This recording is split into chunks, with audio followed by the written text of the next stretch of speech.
នៅថ្ងៃទី26 ខែតុលាឆ្នាំ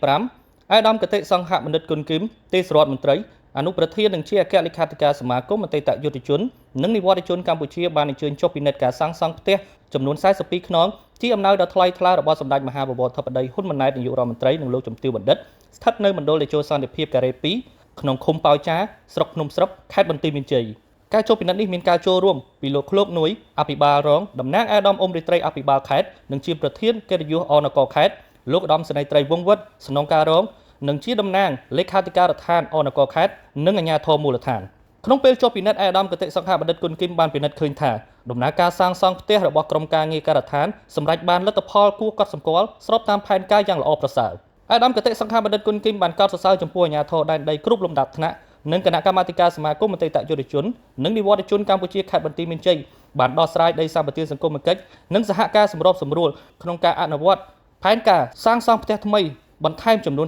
42ខ្នងដើម្បីផ្ដល់ជូនដល់បងប្អូនអតីតយុទ្ធជននិងនិវត្តជនដែលជួបការលំបាកអាដាមកតេសង្ហបណ្ឌិតបន្ថែមថាក្នុងន័យនេះរាជរដ្ឋាភិបាលដឹកនាំដោយសម្ដេចមហាបវរធិបតីហ៊ុនម៉ាណែតនាយករដ្ឋមន្ត្រីនិងជាអនុប្រធានទី1សមាគមអតីតយុទ្ធជននិងនិវត្តជនកម្ពុជាជានិច្ចកាលបានបន្តអនុវត្តនិងដោះស្រាយជូនអតីតយុទ្ធជនព្រមទាំងនិវត្តជនដោយការចុះជួបផ្ទាល់ជាមួយបងប្អូនអតីតយុទ្ធជននិងនិវត្តជនតាមមូលដ្ឋានដើម្បីស្វែងយល់ពីសុខទុក្ខនិងការលំបាកហើយបានរិះរកគ្រប់មធ្យោបាយដើម្បីជួយលើកស្ទួយជីវភាពអតីតយុទ្ធជន